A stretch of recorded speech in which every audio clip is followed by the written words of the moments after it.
Buenas a todos. Lo que voy a revelar hoy no es fácil de mostrar. No es un operativo, no es un cateo, no es una captura. No es una de esas historias que se cuentan en las cantinas de la CDMX mientras se toma una chela bien fría. Es algo que, si lo vieran en una película, dirían que es puro fictional. Pero no, compás, esto es real. Tan real como el dolor de cabeza que se te clava cuando ves que el país sigue igual, que los mismos de siempre se salen con la suya, que el pueblo bueno se la pasa aguantando varos mientras unos cuantos se reparten el billete. Hace 72 horas, en un chat cerrado de WhatsApp, empezó a circular un video fragmentado que mostraba a Grecia Quirós, la viuda del alcalde Carlos Manso, en una situación que ni en sus peores pesadillas hubiera imaginado. No era un defaque, no era un asterisco montaje de los narcos para desprestigiar, no. Era algo que, cuando lo vimos completo, el video, compás, fue grabado el 28 de octubre del 2025, exactamente 4 días antes de que a Carlos Manso le partieran la madre en plena calle. Y lo que muestra no es solo una cachada entre políticos, no. Es la prueba viviente de que el dinero sucio y la traición andan de la mano, de que en este país, hasta los que parecen santos tienen escondites que dan asco. Eran las 6:32 de la mañana del 14 de noviembre, cuando mi equipo de ciberinteligencia me mandó una alerta clasificada. Habían detectado fragmentos de un video en foros underground, en esos lugares oscuros donde solo entran los que tienen contactos podridos. El contenido era del carajazo. Involucraba a Grecia Quirós, la misma mujer que días antes había cagado a ladazos al senador Adán Augusto López, la misma viuda que había subido un post a Instagram diciendo que el senador era el culpable de la muerte de su esposo. Pero este video mostraba algo totalmente opuesto. Mostraba a Grecia y al senador juntos, en plan de, ustedes adivinen. A las 6:45 ordené descarga inmediata del material disponible y análisis forense de emergencia. No podíamos dejar pasar algo así, compás. Si era falso, había que desmentirlo rápido. Si era verdadero, íbamos a explotar un bomba que ni el Mencho se atrevía a tocar. A las 7 de la mañana ya tenía en mi escritorio el primer reporte preliminar. El video había sido grabado con una cámara de seguridad de un hotel de lujo en la zona rosa de la CDMX. La calidad de imagen era de primera, los rostros claros como el agua, y la fecha incrustada a los metadatos no podía ser falsificada sin dejar huellas que nuestros hackers hubieran detectado. A las 7:15 convoqué una reunión urgente con mi equipo de análisis digital. Necesitaba certeza absoluta, porque lo que teníamos en las manos no era un asterisco chisme de Twitter, era evidencia que podía cambiar el juego en la investigación del asesinato de Manso. Los técnicos trabajaron 4 horas seguidas, frame por frame, analizando sombras, revisando metadatos, cruzando voces con perfiles biométricos que teníamos en base de datos. A las 11:20 recibí el informe definitivo. 37 páginas de análisis técnico que concluían con 98% de certeza, el video era auténtico. No había defaque, no había edición. Las voces coincidían con los perfiles de Grecia y Adán Augusto. Y la fecha, 28 de octubre, estaba confirmada por registros del hotel, facturas, todo. A las 11:30 me enfrenté a una decisión que me sudaba el coco. ¿Qué hacer con esta información? Podía guardármela como parte de la investigación, podía dársela solo a la fiscalía, o podía hacer lo que al final hice, revelarla públicamente, con todo el contexto, para que el país entero entendiera que la realidad es más jodida de lo que parece. A las 14 horas recibí una llamada de asesores políticos. Me suplicaban que no lo hiciera, que esto iba a desatar un escándalo que asterisco ni el Chapo en sus mejores tiempos. Que iba a destruir la imagen de Grecia, que el pueblo la veía como víctima, que iba a dañar al senador justo cuando más débil estaba. Mi respuesta fue clara, como el agua, asterisco mi trabajo no es administrar percepciones, güey. Mi trabajo es decir la verdad, aunque le duela a quien le duela. A las 14:30 llegó un mensaje anónimo por Signal. Decía solo, no lo hagas. No había amenaza explícita, pero el mensaje era claro. Alguien, muy poderoso, no quería que este video saliera a la luz. A las 15 horas, en punto, entré a la sala de prensa. El ambiente era de expectación máxima. La convocatoria había sido urgente, de máxima relevancia para el caso Manso. Me paré frente al podio, miré directo a las cámaras, y empecé con palabras que había preparado como asterisco si fuera un guión de Hollywood. Hoy no solo hablamos de seguridad pública, compás. Hablamos de la salud de nuestra verdad como nación. Lo que voy a mostrarles va a cambiar la forma en que entienden el caso de Carlos Manso. Pero es necesario que lo vean. Es necesario que sepan que la realidad es siempre más jodida de lo que parece. A las 15:03 di la orden de proyectar el análisis técnico completo. Empezamos por los metadatos. Mostré cómo habíamos rastreado el archivo hasta su origen, cómo habíamos confirmado la fecha y hora, como habíamos verificado que no había manipulación. Quería que todos entendieran que esto no era un asterisco video de YouTube, era evidencia forense válida. A las 15:08 hice la advertencia, lo que van a ver contiene imágenes de naturaleza personal entre dos adultos. Lo mostramos no por morbo, sino porque es relevante para entender las dinámicas detrás del caso. Si hay menores, retírense. A las 15:10 di la orden de reproducir el video completo. El silencio en la sala era tangible. En las pantallas apareció la grabación, fecha 28 de octubre, hora las 22:35, ubicación, pasillo de suite ejecutiva. Y ahí estaban Grecia Quirós y Adán Augusto López entrando juntos a una habitación, la puerta cerrándose detrás de ellos. El video duraba 47 segundos, pero esos 47 segundos eran suficientes para cambiar todo. Cuando terminó, el silencio duró varios segundos más. Luego explotó el caos. Decenas de periodistas gritando preguntas, cámaras enfocando, flashes disparándose. A las 15:12 levanté la mano pidiendo orden. Empecé a explicar el contexto completo. Grecia y Adán Augusto se conocían desde antes del asesinato. Teníamos registro de 3 encuentros previos, en hoteles diferentes, llamadas telefónicas entre sus números personales, transferencias bancarias pequeñas pero regulares, desde cuentas del senador a cuentas de Grecia. Esto no era un encuentro aislado. Era una relación que venía desarrollándose meses atrás. A las 15:17 presenté la línea de tiempo, 28 de octubre, el video, 29 de octubre, Carlos Manso recibe primeras amenazas, 30 de octubre, Manso pide refuerzo de seguridad, solicitud ignorada, 31 de octubre, última llamada entre Grecia y el senador, 1 de noviembre, asesinato de Manso, 3 de noviembre. Grecia acusa al senador en redes, 15 de noviembre, Grecia amenaza al senador por teléfono. La cronología era devastadora. Planteaba preguntas que nadie quería hacer, pero que eran inevitables. A las 15:20 me enfrenté a la pregunta clave, ¿está sugiriendo que Grecia Quirós estuvo involucrada en el asesinato de su esposo? Mi respuesta fue medida, no estoy sugiriendo nada definitivo. Estoy presentando evidencia que abre líneas de investigación. Es posible que esta relación fuera algo personal, sin conexión con el homicidio. Es posible que Manso supiera de la situación y eso lo hizo vulnerable. Es posible que alguien más usara esta relación para manipular eventos. Todas esas posibilidades están siendo investigadas. Si están siguiendo este caso, si entienden que cada revelación nos lleva más profundo en una red de mentiras, necesitan suscribirse ahora mismo. Lo que viene es más heavy que Narcos, México. A las 15:25, la pregunta inevitable, ¿qué pasa con Grecia Quirós? ¿Será procesada? Mi respuesta, esa decisión es de la Fiscalía. Nosotros hemos entregado toda la evidencia. Lo que sí puedo decir es que la narrativa de viuda doliente necesita ser reexaminada. A las 15:30, alguien preguntó por la reacción del senador. Expliqué que lo habíamos intentado contactar, pero no respondió. Su equipo dijo que el video era un montaje, pero curiosamente no negaban el encuentro. Solo cuestionaban la autenticidad técnica, lo cual era interesante, considerando la evidencia forense. A las 15:35, la sala era caos total. Periodistas discutiendo, analistas conectándose en vivo, el país procesando que la historia que creían conocer era falsa. A las 16:30, los abogados de Grecia emitieron un comunicado. Negaban implicación en el asesinato. Admitían la relación con el senador, pero decían que había terminado semanas antes. Afirmaban que sus amenazas posteriores eran por dolor emocional, no por culpa. Era una defensa que admitía lo inevitable, pero intentaba desconectar el crimen. A las 17 horas, la Fiscalía anunció que citaría a declarar a ambos. Que ampliarían la investigación. Era exactamente lo que yo esperaba.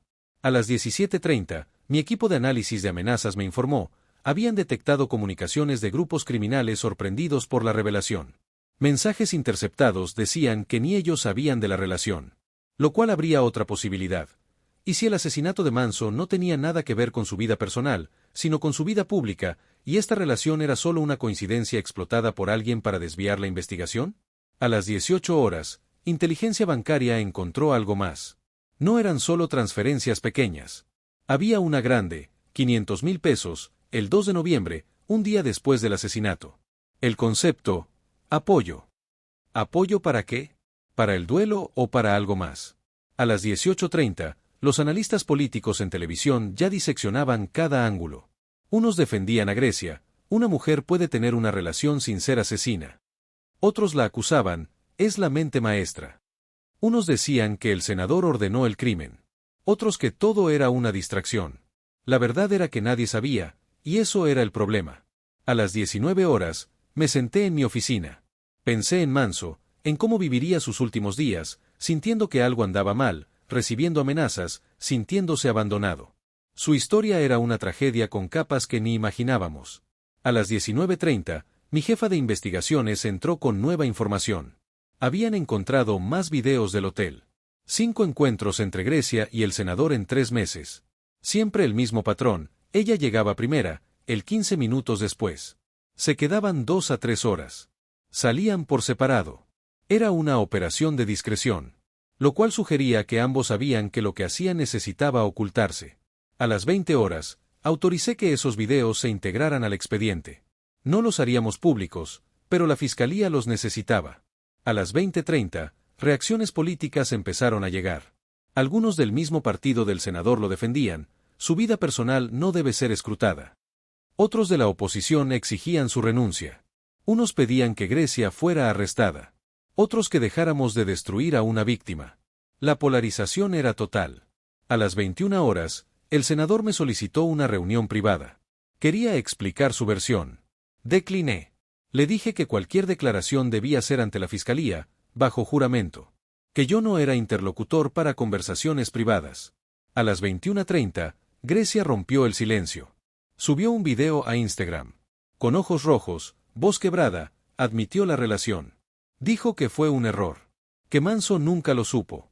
Que había terminado la relación semanas antes, porque se sentía culpable. Que cuando mataron a su esposo, creyó que el senador estaba involucrado, por sus conexiones en Michoacán. Que sus amenazas eran reales, pero por confusión emocional. Era un testimonio emotivo, pero estratégico. Admitía lo inevitable, pero construía una narrativa de víctima. A las 22 horas, análisis de credibilidad empezaron a circular. Expertos señalaban momentos donde desviaba la mirada. Analistas de voz detectaban temblores. Pero otros decían que el estrés explicaba eso. La verdad objetiva seguía esquiva. A las 22:30 recibí el análisis psicológico. El perfil era complejo. Grecia mostraba comportamientos inconsistentes, dolor genuino mezclado con cálculo estratégico.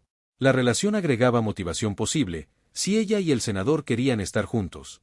Pero también era posible que ambas situaciones fueran separadas, y solo parecían conectadas por la proximidad temporal. A las 23 horas, decidí irme a casa. El día había sido agotador. Sabía que los días siguientes serían peores. Las investigaciones derivadas, las comparecencias, los testimonios contradictorios. Pero por hoy, había cumplido. Había puesto la evidencia sobre la mesa. Había abierto las líneas de investigación que nadie quería abrir. Había desafiado la narrativa conveniente. Porque ese es mi trabajo, no hacer que la gente se sienta cómoda, sino asegurarse de que la verdad salga, aunque duela. Esa noche dormí poco. No por miedo, sino porque mi mente no paraba. ¿Qué pasaría si se confirmaba que Grecia estuvo involucrada? ¿Qué pasaría si el senador dio la orden? ¿Qué pasaría si descubríamos que ambos eran inocentes del crimen, pero culpables de traicionar a un hombre que les confiaba? Demasiadas variables. Demasiadas consecuencias. Al día siguiente, 17 de noviembre, los medios seguían dominados por la historia. Analistas divididos. Ciudadanos debatiendo. Unos veían en Grecia a una mujer que cometió un error, pero que seguía siendo víctima. Otros la veían como cómplice que intentaba manipular. La figura del senador estaba destruida. El video que yo había revelado se convirtió en tema nacional. Programas de análisis lo diseccionaban. Y en medio de todo, una pregunta seguía sin respuesta: ¿quién mató a Carlos Manso? ¿Y por qué? ¿Por qué? Esa es la ironía. Pensábamos que el video nos acercaría a la verdad, y en cierto sentido lo hizo. Pero también abrió tantas nuevas preguntas que estábamos más lejos de respuestas claras que al principio. Lo que sí sabemos ahora es que Manso fue traicionado. Si no por su esposa, al menos por la confianza marital que ella violó. Si no por el senador, al menos por la lealtad política que debió existir. Y definitivamente por alguien que decidió que su vida debía terminar. Las investigaciones que esto abrió son múltiples. La Fiscalía está revisando cada conversación, cada transferencia, cada movimiento de Grecia y el senador. Buscando evidencia de conspiración, pagos a sicarios, conexiones directas. Paralelamente, seguimos investigando las líneas tradicionales, los grupos criminales en Uruapan, las amenazas que Manso recibió, las tensiones políticas. Porque es posible que su asesinato no tuviera nada que ver con su vida personal, sino con su vida pública. Los próximos días serán decisivos. Definirán si Grecia es procesada o si mantiene su estatus de víctima. Definirán si el senador enfrenta cargos o solo el fin de su carrera. Definirán si identificamos a los autores materiales del asesinato. Y definirán sobre todo tipo de país somos. Si somos capaces de manejar verdades complejas, si exigimos justicia real, aunque sea incómoda. Si distinguimos entre error personal y crimen. Y ustedes tienen un papel en esto. No son espectadores pasivos. Son parte del proceso. Su atención sostenida es lo que mantiene la presión sobre las instituciones. Su exigencia de respuestas es lo que impide que este caso se archive. Su capacidad de procesar información compleja es lo que permite que la verdad emerja. Por eso les pido que se suscriban, que estén atentos, que compartan información verificada, que exijan rendición de cuentas. Esta historia está lejos de terminar. Y el final depende de lo que hagamos. Los medios seguían dominados por el video. Analistas encontrados. Ciudadanos debatían.